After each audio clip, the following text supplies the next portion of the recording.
అనుదిన వాక్య పఠనము ఆదికాండము 20వ అధ్యాయము. అక్కడి నుండి అబ్రహాము దక్షిణ దేశమునకు తరలిపోయి కాదేషుకును షూరుకును మధ్య ప్రదేశములో నివసించి గెరారులో కొన్నాళ్ళు ఉండెను. అప్పుడు అబ్రహాము తన భార్య అయిన శారాను గూర్చి, ఈమె నా చెల్లెలని చెప్పెను గనుక గెరారు రాజైన అబీమెలెకు శారాను పిలిపించి తన ఇంట చేర్చుకొనెను.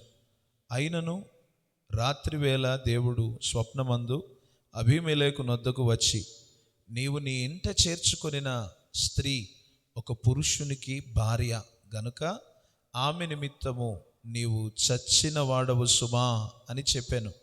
అయితే అబీమెలెకు ఆమెతో పోలేదు గనుక అతడు, ప్రభువా, ఇట్టి నీతిగల జనమును హతము చెయ్యుదువా? ఈమె నా చెల్లెలని అతడు నాతో చెప్పలేదా? మరియు ఆమె కూడా అతడు నా అన్న అనెను. నేను చేతులతో ఏ దోషము చేయక యథార్థ హృదయముతో ఈ పని చేసి తిననెను.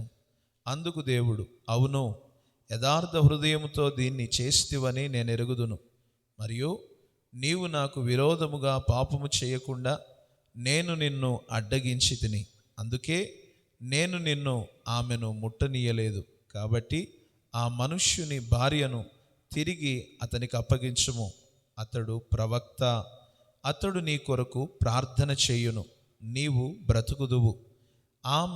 నీవు ఆమెను అతనికి అప్పగించని ఎడల నీవును నీ వారందరూ నిశ్చయముగా చచ్చెదరని తెలుసుకొనుమని స్వప్నమందు అతనితో చెప్పెను.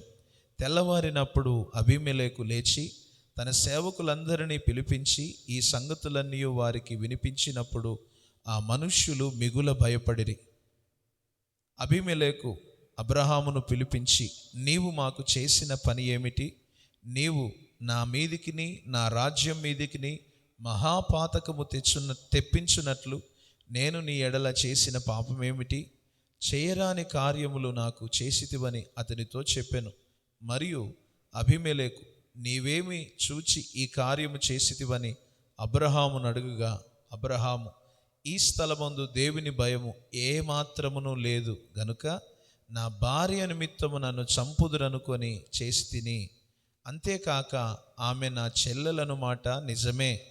ఆమె నా తండ్రి కుమార్తె గాని నా తల్లి కుమార్తె కాదు. ఆమె నాకు భార్య అయినది. దేవుడు నన్ను నా తండ్రి ఇల్లు విడిచి దేశాంతరము పోవునట్లు చేసినప్పుడు నేను ఆమెను చూచి, మనము పోవు ప్రతి స్థలమందు ఇతడు నా సహోదరుడని నన్ను గూర్చి చెప్పుము. నీవు నాకు చేయవలసిన ఉపకారం ఇదే అని చెప్పి తిననెను. అబీమెలెకు గొర్రెలను గొడ్లను దాసదాసీ జనములను రప్పించి అబ్రహాముకిచ్చి అతని భార్య అయిన శారాను అతనికి తిరిగి అప్పగించెను. అప్పుడు అబీమెలెకు, ఇదిగో, నా దేశము నీ ఎదుటనున్నది, నీకిష్టమైన స్థలమందు కాపురం ఉండుమనెను. మరియు అతడు శారాతో, ఇదిగో, నీ అన్నకు నేను 1000 రూపాయలు ఇచ్చి ఉన్నాను. ఇది నీ యొద్దనున్న వారందరి దృష్టికి ప్రాయశ్చిత్తముగా నుండుటకై ఇది నీ పక్షముగా ఇచ్చి ఉన్నాను. ఈ విషయమంతటిలో నీకు న్యాయము తీరిపోయినదనెను.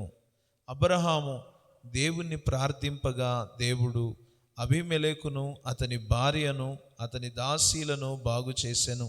వారు పిల్లలు కనిరి. ఏలయనగా అబ్రహాము భార్య అయిన శారాను బట్టి దేవుడు అబీమెలెకు ఇంటిలో ప్రతి గర్భమును మూసి ఉండెను. దేవుడి వాక్యము మన వినికిడిలో దీవించునుగాక. ఆమెన్. దయచేసి ఈ వీడియోను లైక్ చేయండి, షేర్ చేయండి. దయచేసి సబ్స్క్రైబ్ చేసుకోవాల్సిందిగా ప్రేమతో మీకు మనవి చేస్తున్నాం.